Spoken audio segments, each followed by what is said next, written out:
Northern Texas right now is growing at such a pace. They're expecting 20 to 25,000 people to come into this area in the next year to 3 years, and then we're just trying to stay ahead of the game. I'm a water and wastewater professional licensed, and environmental is my specialty.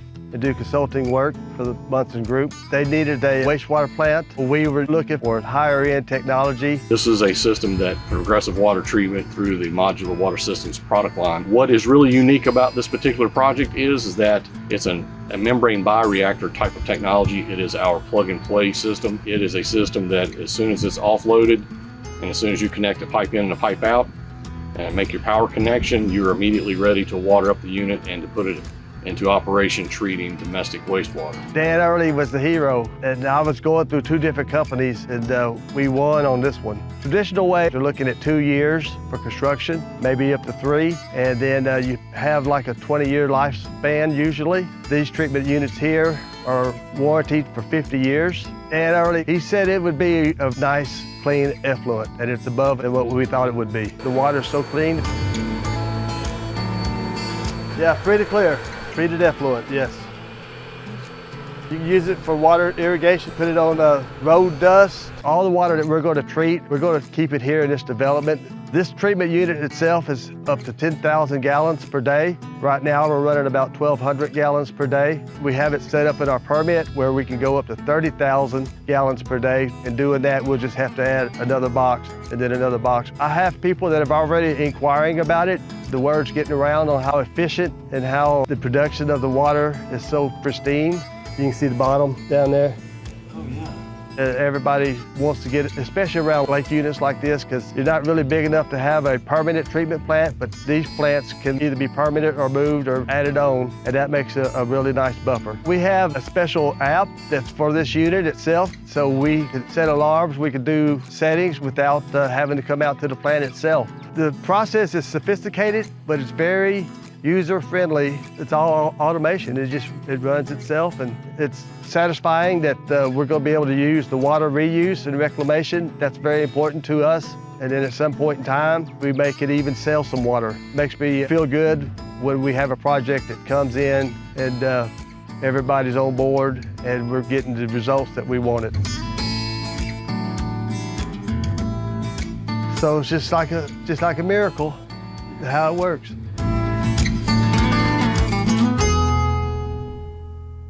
And welcome to the CEO briefing.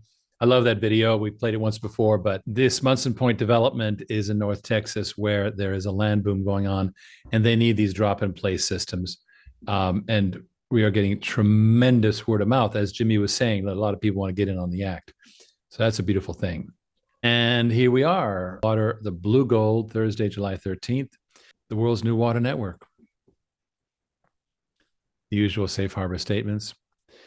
So in the news, National Geographic is reporting on what's happening with dying fish in oceans and rivers. And there really are mass fish kills. I'll try to say that 3 times fast. So here's the article. And so fish are dying of suffocation. So why are they suffocating? This is a really good question. Well, it's typically caused by low oxygen levels, and tells a story about in June of this year, carpeted of dead fish. Really scary. What happens? Of course, you can have droughts or natural algae blooms, but we are making it worse. And here's how. It tells a story about Australia. Native fish die off sooner, which hurts biodiversity. 1/3 of freshwater fish species are threatened with extinction, which is bad news for humans. Now, here's what happens. Excessive water extraction creates not enough water in a river, and then if there's a drought or a flood, it blows things up, and so you get bacteria. Bacteria eat up the oxygen, and the fish cannot breathe because they breathe underwater. Now here also, we know there's been a lot of dams been put up, which stops fish from being able to migrate away. And of course, the Colorado River is the poster child for that kind of severe drought and over extraction of water for farming and drinking. This hydrologist says it's across the world. These rivers are drying from the bottom up. That is a scary thought, very scary thought. Now, what we see a lot of is that agriculture and industry put waste directly into rivers or lakes. And algae does its job. Algae grows to suck up all of that nutrient. And unfortunately, in the process, they die off, and then the bacteria consumes the oxygen, et cetera, and it's a vicious cycle.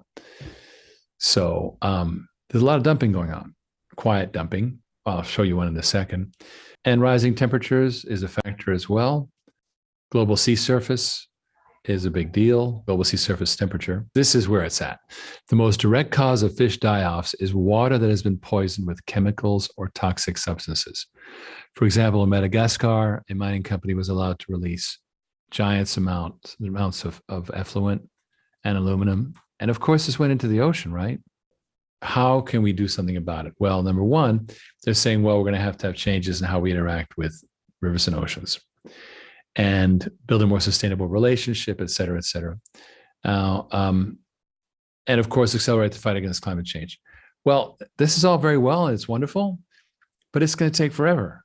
And meanwhile, the problems are going to continue. So this, again, validates our solution, which is get industry and agriculture off the central grid, treating their own water with these water as a service, private utility concept that we've developed. Now, we're not the only ones, as I've said before, but the other players in water as a service deal with the very, very large companies, and they also don't typically give any kind of help with capital. So we deal with the vast majority of sites that are not gigantic, and also they need help with capital. And that's where we really help these businesses get off the grid. And this reduces the problem. It's a very simple solution. And that's why I think it's so inspired. Okay, part 2 of the Frame of Reference podcast. Let's give it a quick listen. You've also formed, as I understand, it's a type of cryptocurrency that also kind of supports the management, if you will, if I'm understanding it correctly, of water assets in a way that is allows people to see water in the big picture and be able to help. Folks in Wisconsin can help people in Alabama rectify a water situation that they can't necessarily address it completely on their own because there just aren't the resources available to do that. How does that work? It's really in the lab, and because we just got to do one thing at a time. But the idea is once we start paying those dividends to those investors, to then package them as a digital bond coupon. And so now what's great about it is that you've got this digital bond coupon. You can easily transfer it. It becomes a market, and eventually creates a water marketplace that doesn't exist today. Because this is something I learned in 2018 when I first started experimenting with crypto, is that water does not have a clear, defined value. The price for water varies from all over the place, depending on availability. And so, but when we do water on demand, people are paying by the gallon, and it's pretty much similar. They're paying pretty much the same amount across the boards. And so now you have every gallon monetized and then a dividend being paid on that production. And that becomes something that becomes a fungible token, and eventually can be, a digital bond market. We have put that on the roadmap kind of out there, because what's going on is we're building essentially a 3-part business here. The first part is this funding of this equipment using the well-known master limited partnership model from the oil industry. The middle of the 3 is the technology, the modular water technology. And the third is this managing a service network where payment only occurs upon performance. And putting together those 3 is enough of a challenge for now. Okay. Now, once we have it mature, then we might look at tokenizing the payouts, which is an interesting idea. But the other even more interesting idea is how to expand water on demand. Once we've figured out how to do this for the North American region and we got some penetration, I want to then take it and replicate it in other regions, such as the Middle East, So have a partner in Dubai or wherever in the Middle East who then creates a water on demand network there, a partner in Singapore who does it for the Malaysian Peninsula, et cetera. And so we can have a replication model where partners take what we do here and copy it, and we now get a network effect. And that, I think, is how we change water in the world. Because India, for example, has no water infrastructure whatsoever. Now they're spending gigantic amounts of money way up in Nepal on the hydrology, because they got to do something about all that water up way up high. But meanwhile, there's people in sewage pipes that are dying in New Delhi because it's just horrendously backward. And what you're not going to do is build a bunch of $1 billion water utilities. What you'll do is do a lot of self-treatment by industry, agriculture, and eventually by people's homes, their apartment buildings, their homes, et cetera. And so decentralizing the problem, distributed water treatment, is a great idea. Now, I'm not talking about incoming water. I believe that the municipalities need to continue to provide our incoming water. I don't think that's something we want to really disrupt. I'm talking about that water being made clean again, recycled, which we don't do at all, and then safely returned to the city or put in the ground to recharge the aquifer. That's the model. It's happening. Israel recycles 90% of its water. Why don't we? Well, there's a lot of good reasons why, but the reason we're not going to do it by persuading. In San Diego, they've been trying to do this thing that was dubbed toilet to tap, which is a terrible word. And toilet to tap became something that was a municipal. It was a county of San Diego went after this, wanted to do it to recycle the water, and they were frankly just stopped in their tracks because of popular dislike for the concept. So don't even try it centrally. Let people do it wherever they are. Right. Well, it's interesting when you talk about things like toilet to tap, too, because that's what the astronauts are doing every day up in the ISS. And it seems to me that's always been a conundrum as to, well, if it's good enough for the astronauts, why can't we market that in a way that gets people to embrace it like they did Tang back in the 60s? It's just, I guess we just can't get away from the fact that, yeah, but this was someone's urine, well, yeah, but it's not anymore. So is there an educational process you think we need to get through too? It's an infrastructure. You just do the infrastructure, just like cell phones, right? Just bypass the whole central infrastructure and make it, all they needed was cell phone towers and phones, and that was that. End of story, right? So we can do that with water. In other words, let people have their own water systems. We do at a brewery, it'll be tucked away in a corner of the brewery, and it takes care of all their water treatment, and they can reuse the water for wash downs. Don't have to make beer with it. But even without making beer, they can still recycle 50% of the water. That's a big win. We have adoption going on of decentralized or distributed water treatment. That's happening. There is a tremendous trend because of deglobalization of repatriation, of reshoring of American industry back to North America. And Peter Zeihan, who is a wonderful thinker, has predicted that there's going to be an enormous manufacturing boom in America as it all comes back. Now, when these come back, and they've already begun to, who takes care of the water?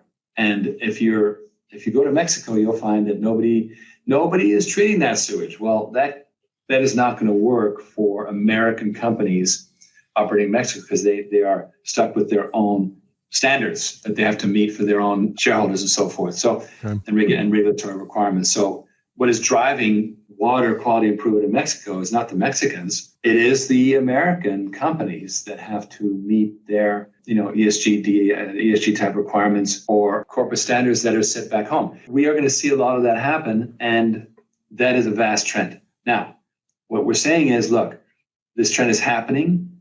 You're going to have self-contained water treatment with these factories and with the housing developments that will spring up as well and all that. So use a compact technology, which is what we have, and use a financing technology to make it pay per gallon so people don't even think about the capital. And that is why we are so excited about what we've built. And this idea of water as a service is not a new idea. There's companies that do it, but you can't invest in them. They are VC owned, or they're operated, in the case of one company, by Morgan Stanley Infrastructure Partners. You don't have access. But OriginClear, with our water on demand offering, we are welcoming regular investors.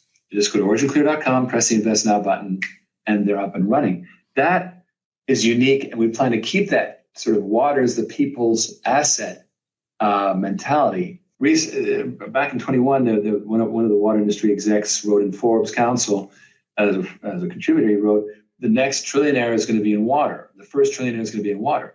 We say, no, we don't want one trillionaire. We want millions of millionaires, right? So we'd rather democratize this asset is just now coming out from government monopoly and is now starting to crank up. Water tech's becoming hot. Well, let's let regular investors have a crack at it. And we love those investors. They're super faithful. And I believe, it's like a political campaign taking a bunch of small contributions. You're more powerful than a campaign driven by one guy's wealth, for example. Right. Well, and it sounds like, too, there's this quality of stewardship involved in that, if everyone is involved in the process of utilizing and cultivating, maintaining water in responsible ways, we all become much more careful about how we utilize it and what we do to continue its health, if you will. That strikes me as a real. I really applaud you for getting into the forefront of helping people to understand this is all, going back to the original question, this isn't something we can just whittle away or, treat flippantly. It really is something that we all have a part in maintaining it so that, everyone has the same access to life that water provides for us. Realistic, though, businesses need to have ROI. So, yes, they'll do beneficial things, but if it doesn't work financially, they'll be like, I don't know about that. Yeah. And so the fact that they can recycle, which saves on water rates, in this long-term service contract, they have predictable water rate index, inflation index, as opposed to the craziness that's going on with water rates right now, with it's totally uncontrolled. These things, and also the ability to, it's very important that a business knows that nobody can tell them, no, we won't take your water, right? Because that's going on right now. Municipalities are overloaded and they're saying, we can't take your dirty water. And businesses are going, well, what do I do with it now? And they're trucking it to the other county. This is happening all the time.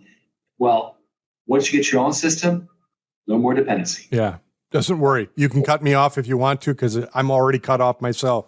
I have a friend that, installed all renewable energy sources at his house. And he fondly talks about the day that the utilities guy came over and was looking all around the house, looking for a meter, and he couldn't find it. He came out and said, what are you looking for? And he said, well, your meter.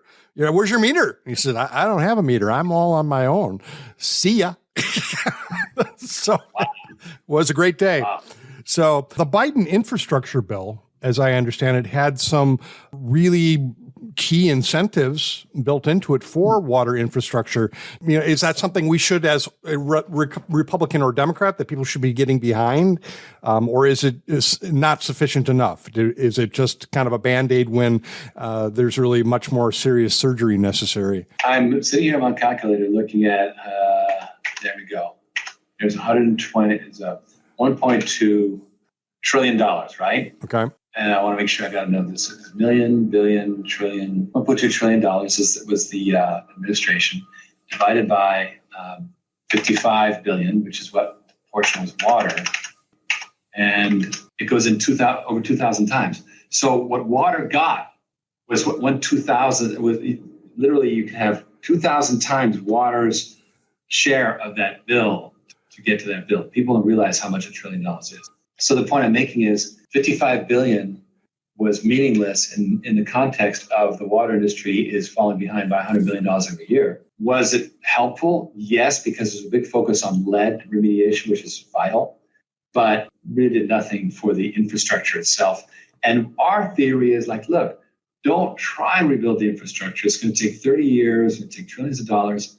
Instead, unburden it, unburden the infrastructure, take the load off by having that happen remotely. And that seems to me like, for example, in Miami-Dade County, when they originally built that county, it was sprawl. They didn't plan it. And so they have over 100,000 septic tanks. Okay. And those septic tanks are leaking and, the water table is rising and it's all horrible. And so the Miami-Dade wants to spend $8 billion, as they say 6, but it'll be 8 or more, to send sewage lines out to each of the 100,000 septic tanks.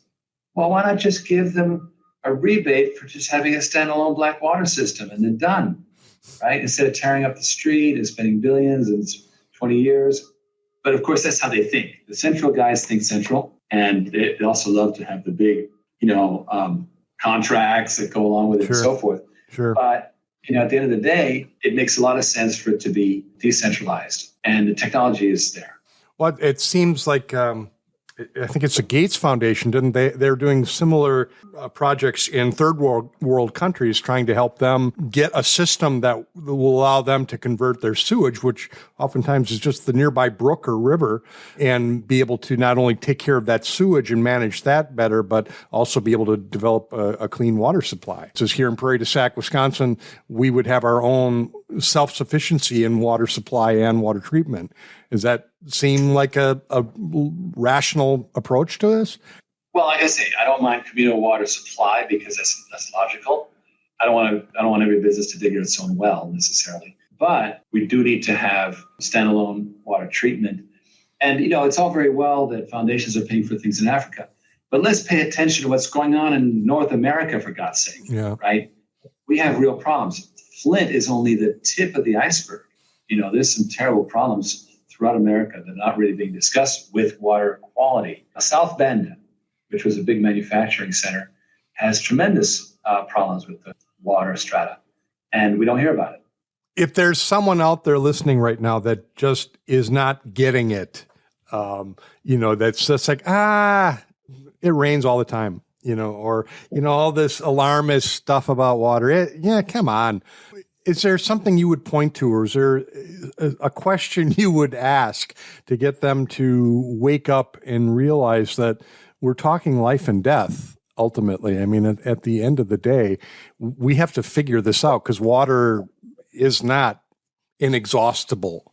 We can desalinize oceans, but, we're not going to solve the problem by not addressing it head on. What is that problem? What is the problem with people not embracing this? Let's do the easy stuff first. Desalination is expensive and it's an energy hog. Look at San Diego County. The Colorado River water costs as little as $25 an acre foot.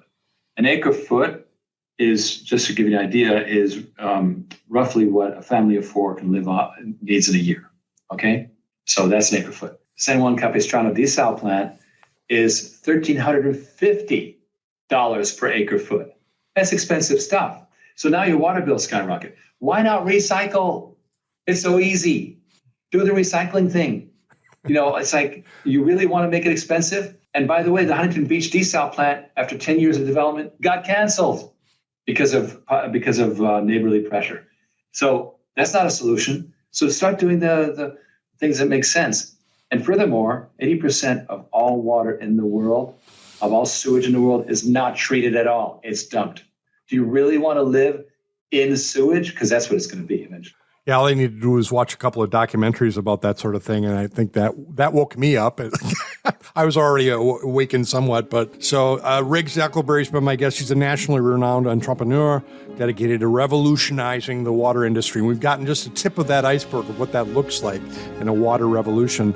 But Riggs, I can't thank you enough for your time. I know you're a busy man. You've got lots of obviously big things going on.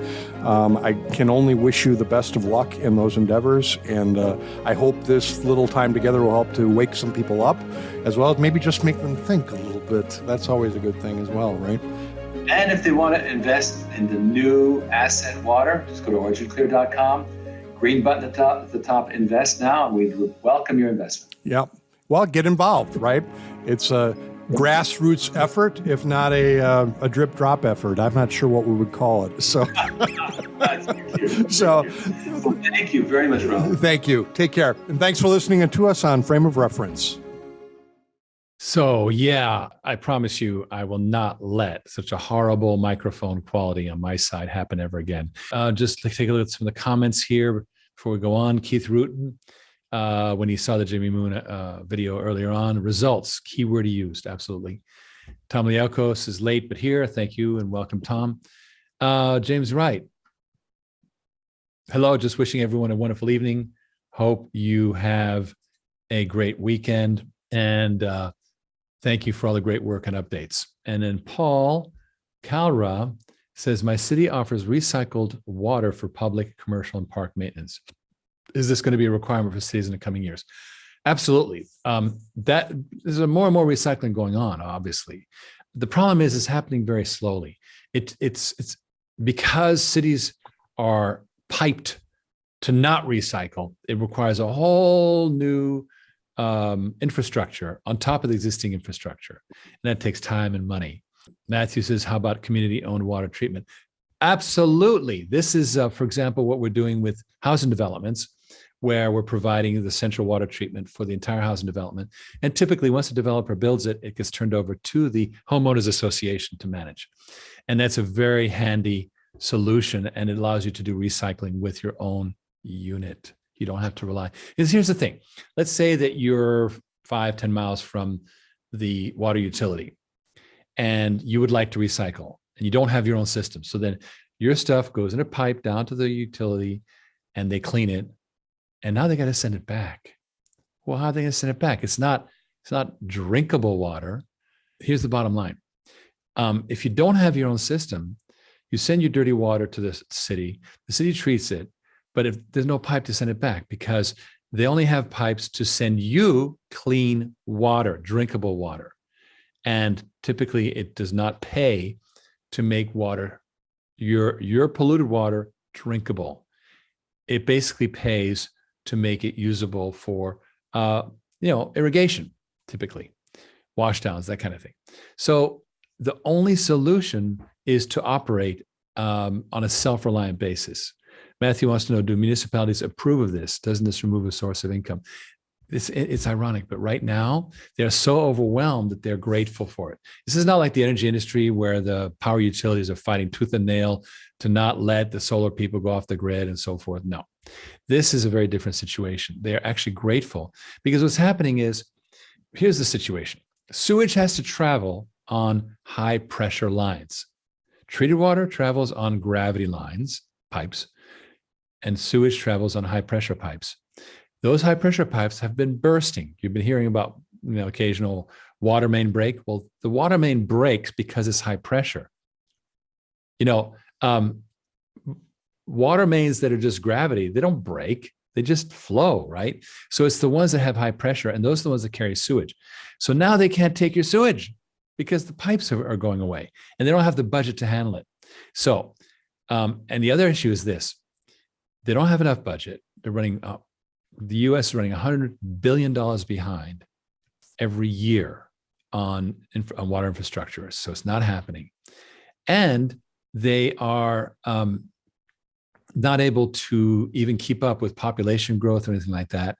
So what they are overwhelmed by is industrial and agricultural users. 90% of all water demand is by industrial and agricultural. So what do they try and do? Well, they try and raise rates. Well, that's good for us because it gives businesses the incentive to go off and do their own because it's over time, it's cheaper. We can make it so because why? We control the equipment and the process, et cetera. But the other thing is the people, the consumers, the residential users, they get their water rates skyrocketing. And some locations have up to 30% defaults on water fees. Well, that's not very good. Who wants to run out of water? Because now you get shut off and now you're going to get bottled water that's even more expensive. So it's just a vicious cycle. So what we find is that the cities are happy to hey, go for it. It's not an issue. All right. Well, we're going to continue now. And that was a good interview, but here's a much more interesting one I think you'll enjoy. So here we go. Basically, we can be having polluted water coming from our tap, and it is legal because it's in with certain constraints of what the government at this point in time is saying is acceptable. And yet that water can be filling our bodies with toxins. And I think that that's something that, we tend to trust. So we tend to trust that the water coming out of our tap is safe unless we're told not to. And I think that there's a call here for people to be really attentive and not take for granted. I know, like, for example, in the health and beauty industry, that standards haven't been updated in about 100 years. And so not that anyone's trying to fill our sinks or our showers with polluted water, but we need to ask more questions and we need to look into this. So I really appreciate that you shared ewg.org. We'll include that link in the show notes as well. Tell me a little bit about why you are so passionate about water, you individually, and wanted to focus on that with your company. Well, at first it was this sort of necessity. We had to find a large enough space to pivot into because algae dried up for us. I'm ridiculously persistent, so I was not about to close shop. So, and we have wonderful investors. So we managed to pivot, and the more I learned about it, the more I went, oh my gosh. And then I was like, as a tech marketer, I'm accustomed to disruptive marketing, but I was finding it so hard to move the needle. It's like, what? Why is the sector so technology averse? There's good reasons. Number one, they're in public health and they got to watch out what they do. Fine. But also there's this, what we got is good enough kind of situation. Right. And that's true, it's true of the building trades. It's true of all kinds of brick and mortar spaces where it's not tech. I think only tech, because it's relatively low inertia, like, oh, I can change like that, right? Well, it's not so easy to do so in a physical industry because you're talking about large capital expense, the risk of bad technology, all these things matter. Whereas when I was in tech, I could launch something and it didn't work, try again, fiddle around. I even created this concept called mistake-based marketing, right? Throw it out there. Oh, that didn't work so well. Try again, right? And that fail forward, right? You just keep doing it until you get the right one. And if you don't have to invest a lot in that, it's worth a try.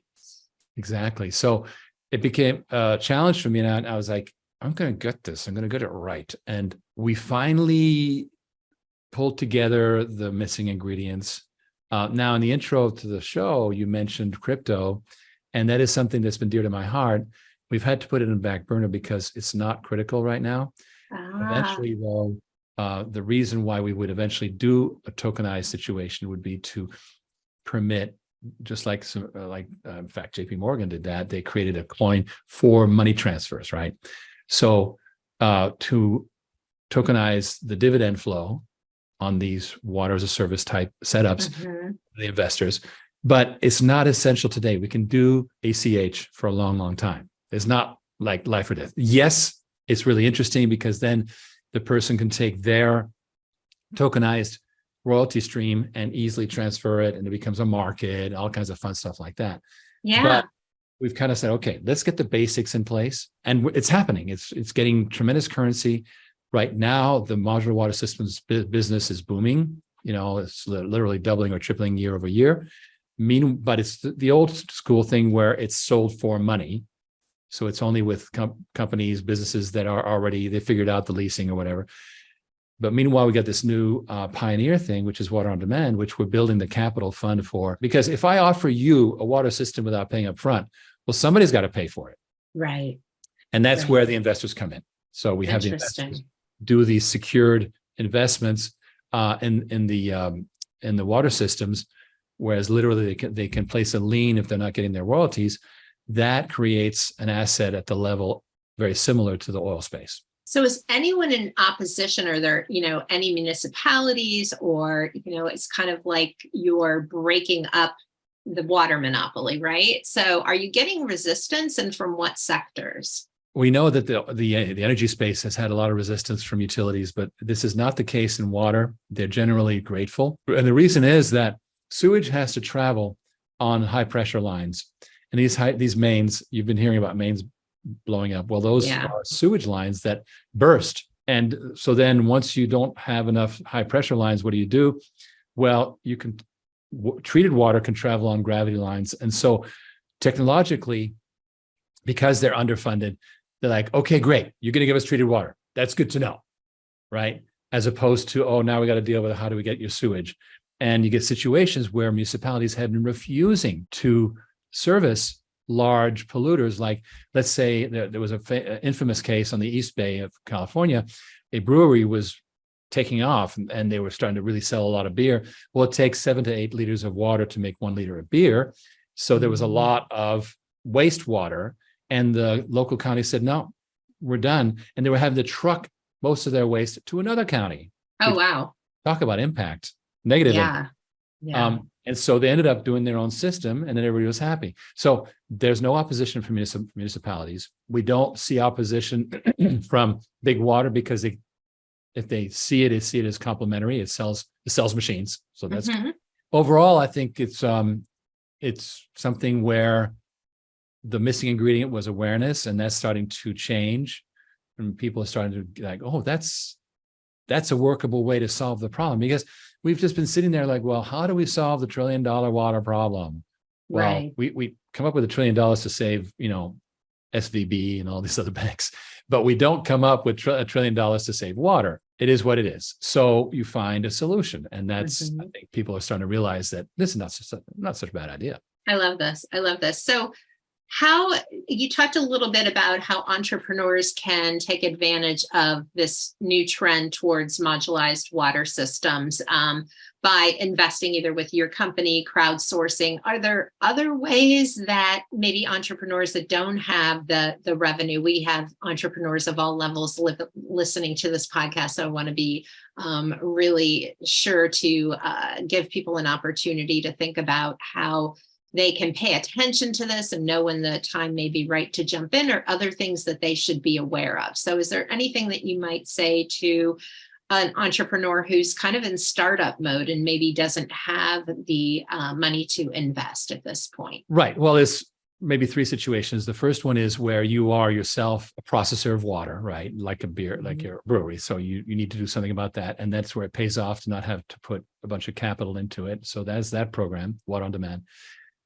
Secondly, is the investment route, and it's as little as $1,000. But again, you may not have the luxury of investing, spare money into passive, like a lot of people, me included, we spent years and years investing in what we do, not in, 401ks or whatever. So for better or for worse, it's not a great idea, but hey.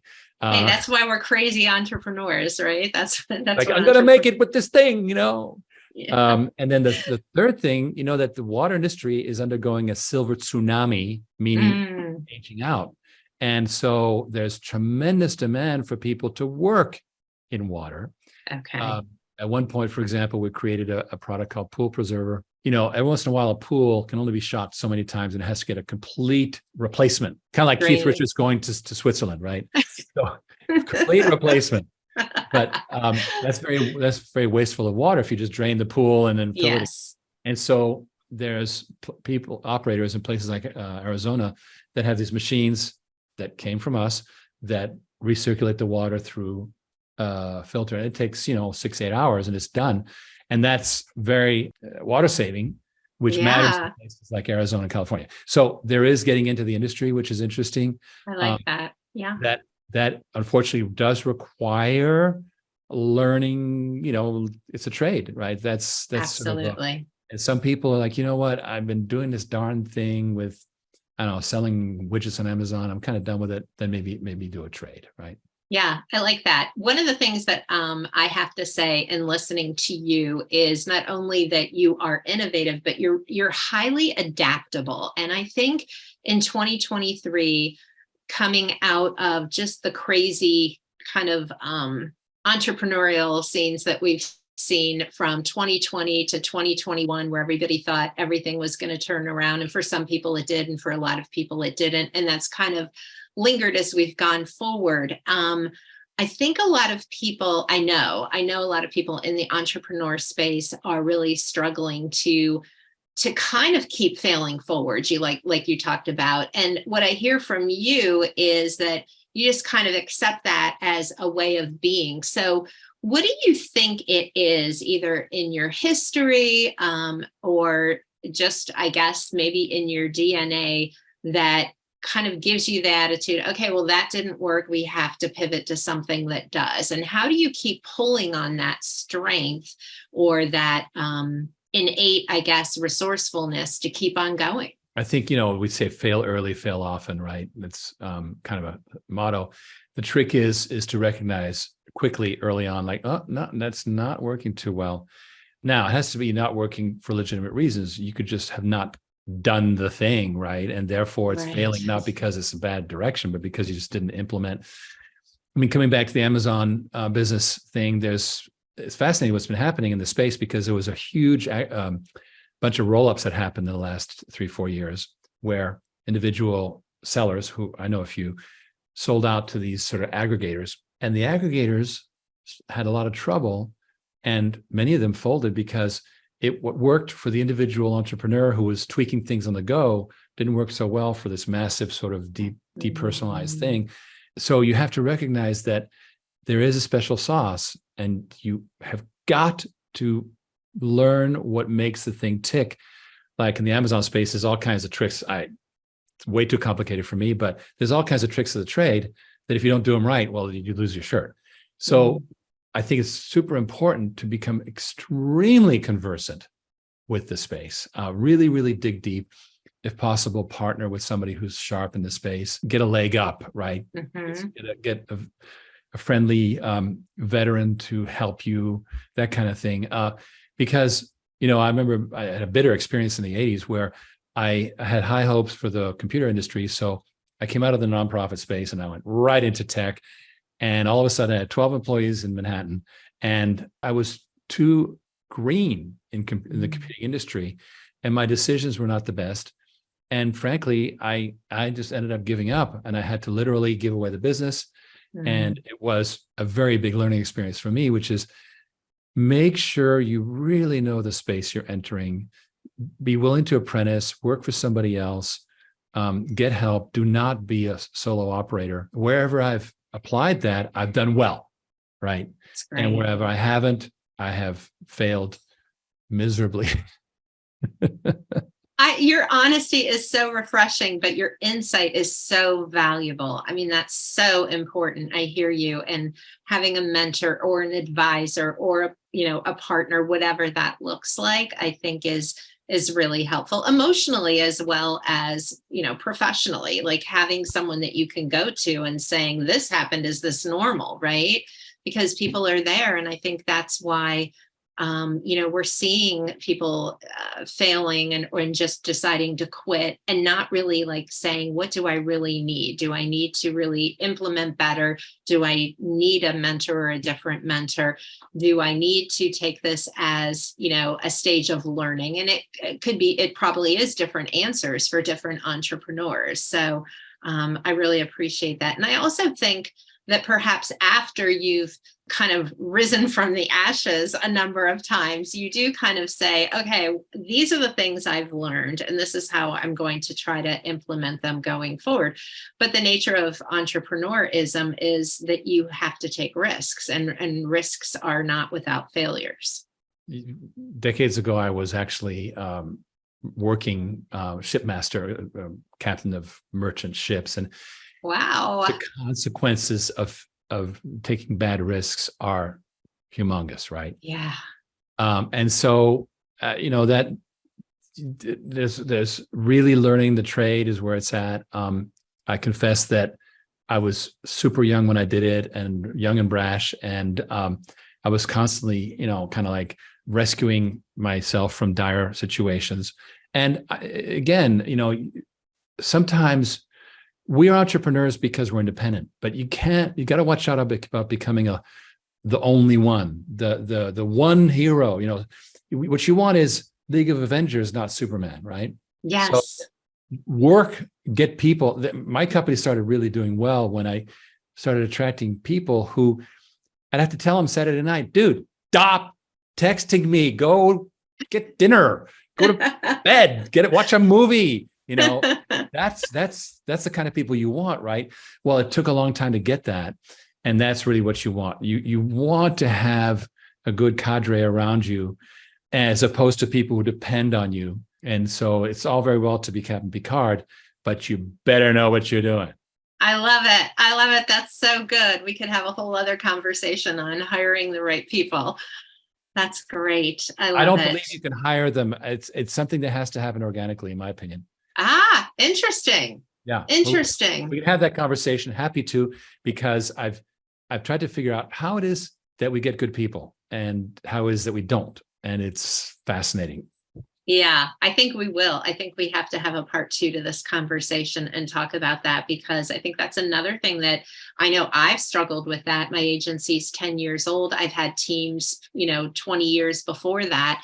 And it can be tough to hire people that are really passionate. And I think you're right. I think some of it is what they bring to the table. And I kind of advocate that I'd rather have people that I could help train up to make sure their skills were top notch, but that bring the right attitude and the dedication rather than the opposite. But in an ideal world, you'd find both. Well, and part of it is that you start to, people are attracted to the smell of success, right? Mm-hmm. So the more your message is good, the more you're doing the right thing, the more people go, hey, I want to be part of that, right? Right. So that's an important part of it. And also, like I remember in the 80s, I was hiring employees where I should have been attracting partners.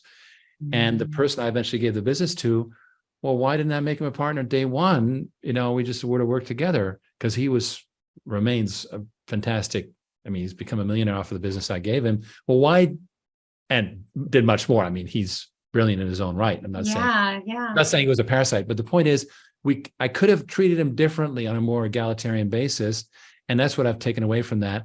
We have, for example, restricted stock options, stock units, RSUs, which you don't have to buy. They're granted, because I hate options. They end up underwater, and then you got a bunch of, And then you have to filter the water all over again.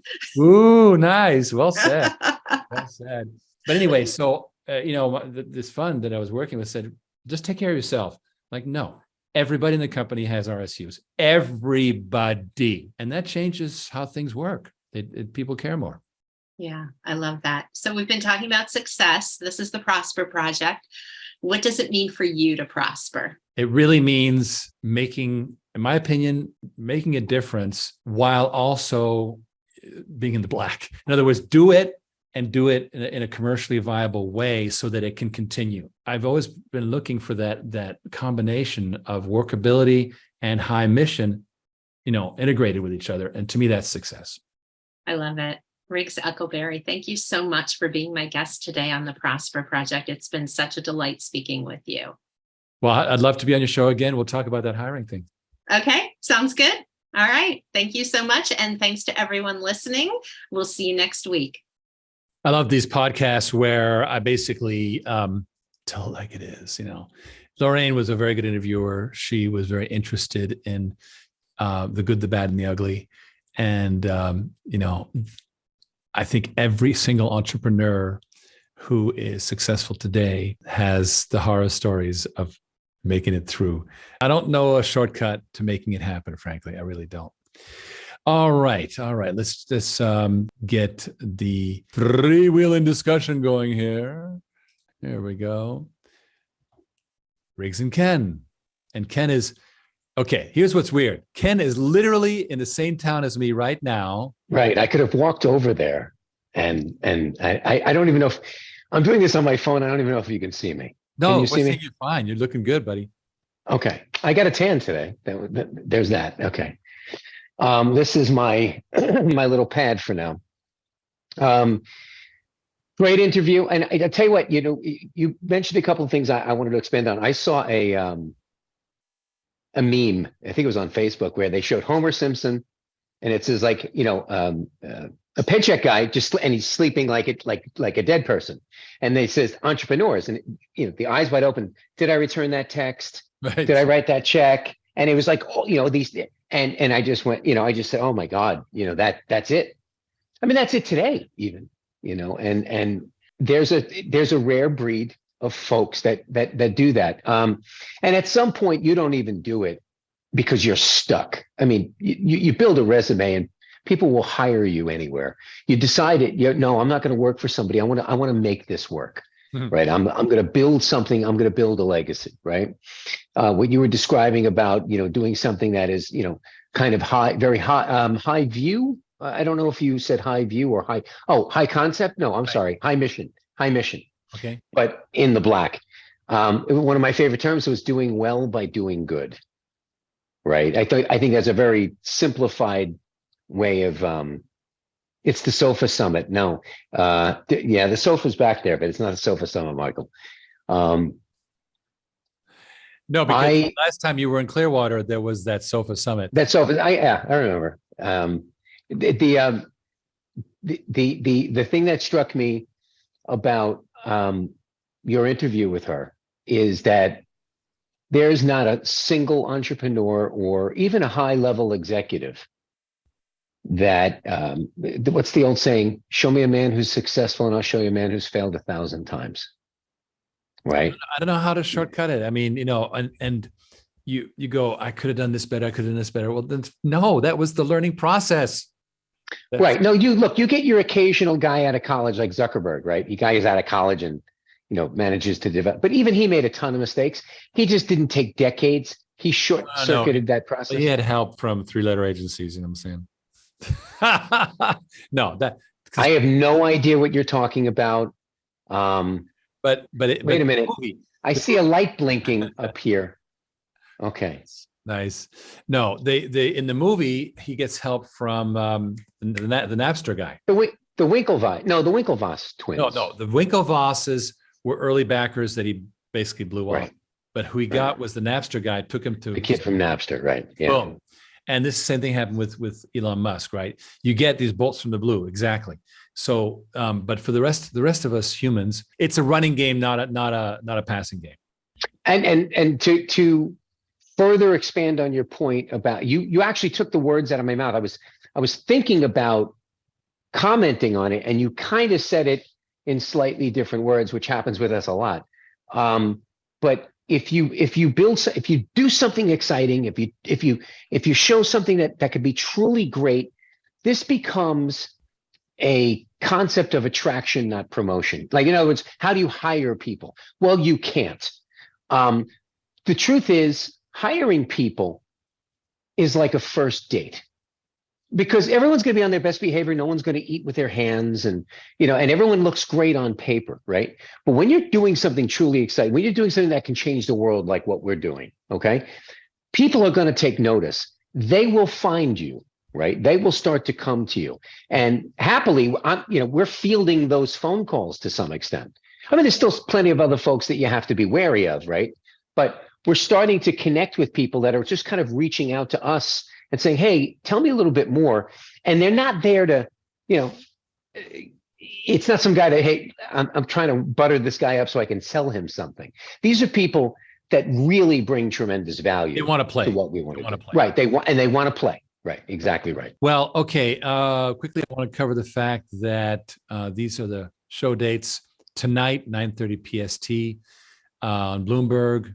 So that is literally zero dark 30 Eastern time. And then July 17th, 10:30 p.m. PST, again, super late, 1:30 a.m. on the 18th. But then here's that golden one we've been commenting on, July 29th, Bloomberg, 6:30 p.m. EST. We do get calls off of these. You've had calls off of these. Absolutely. And it's interesting. Because what they'll do is they'll see the ad, they'll come right on my calendar, and then they'll show up and they'll start reaching out to us through social media, right? So they are immediate. That's the type of person that is taking, because they are already doing their homework, right? They're already researching you. Well, because Facebook's listening on your phone. That's true. The ad comes up magically. That's true. Like if I mention I have a tan on my Amazon thing, it's going to show up for like sunscreen. Exactly. It'll be the next thing that pops up on my thing. So. Whatever. It's nothing creepy about it at all. Nothing. Okay, remember to fill out your Zoom survey. It does give us vital information. And do talk to Ken about ways that you can get involved with Water on Demand. We have some great people here tonight, and I do hope you join us. It is an amazing program. And what we've decided to dedicate ourselves, and this was a recent decision, is we support the regular everyday investor, people like us who don't, make $1 million plus a year, who make good money, but don't necessarily make the big bucks and don't know what to invest in. They don't have the access. The folks that are iced out of these deals, right? So VC crowd is great, but it's a very small clique. It's a very small club, right? And what they usually do is they usually stuff these things so full that by the time we, folks like you and I, get to play these things when they open, we're like, yay. And they're like, oh my God, because they're kind of overbought. They're kind of overstuffed, right? And people get hurt. The chance to be a true founder in something as big and as with as much breadth as this is very, very rare. It really is. And it, all of the marketing nonsense aside, people say to me, why didn't anybody think of this sooner? In other words, it dawns on them, my God, this is huge. And it's like, why are you guys doing this? And it's like you said, sometimes a lot of the good stuff almost happens either through serendipity or accident, right? You stumbled upon this, when algae blew up, and then you woke up one day and went, oh my God, water is way bigger than biofuels. And not only that, it's messed up that it's totally screwed up, right? The accidental event of that Lux Research article or the webinar that I watched. And by the way, anybody wants the actual webinar to play on a WebEx file, I'll be happy to send it. Just go ahead and send an email to invest@originclear.com and we'll share that file. Fascinating webinar. And that convinced me that we had to start decentralizing and doing self-reliant water treatment. What happens is, in my opinion, is you get layered growth. Things add one to the other. Look at what we went through growing Water on Demand, starting with the realization on my birthday week, February 8th, 2020, that we were screwed with Wuhan, and because the price of oil crashed. And at that point, we started working on this thing. And how many iterations do we go through? And I believe that the folks that are heavily invested, the two things that have suffered and will continue to suffer, and I don't think we've seen the worst of it. No, I'm not a doom and gloomer. Everything will be okay. It just won't be great, right? Commercial real estate to a large extent, except for certain niches, which are great, right? But I'm talking about the people that just buy into these, high occupancy, projects, and of course the energy people. A lot of these folks, even though energy costs are high, access to energy has been dramatically reduced. You have a lot of wells that aren't produced, and so family offices. While I want to include the individual investor, I think the family office. I think these folks are really in a tight spot.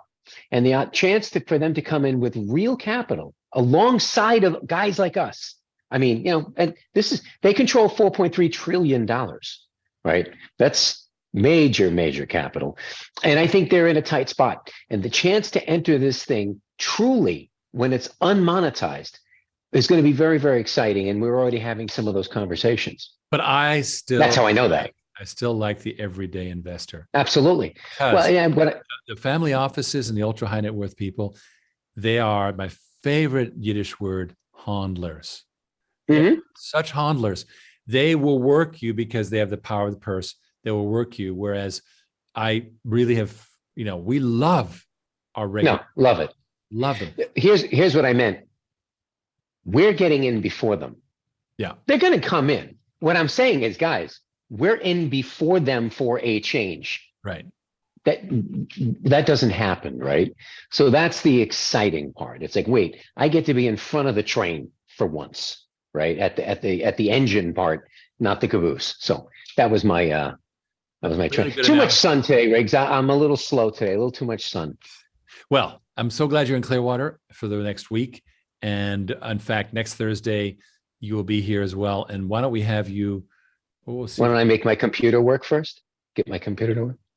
But we'll maybe try and share a location. We'll figure something out that's fun. Okay. So we're going to wrap it up. It's 9:04, and I don't like to run much more than an hour. It's been wonderful having everyone. Thank you all for joining, and we'll see you next week with another really exciting presentation. There's something really cool coming, so don't hesitate. I think I have some very interesting news for you. So everyone have a great weekend, and see you next week. Okay. Good night, folks.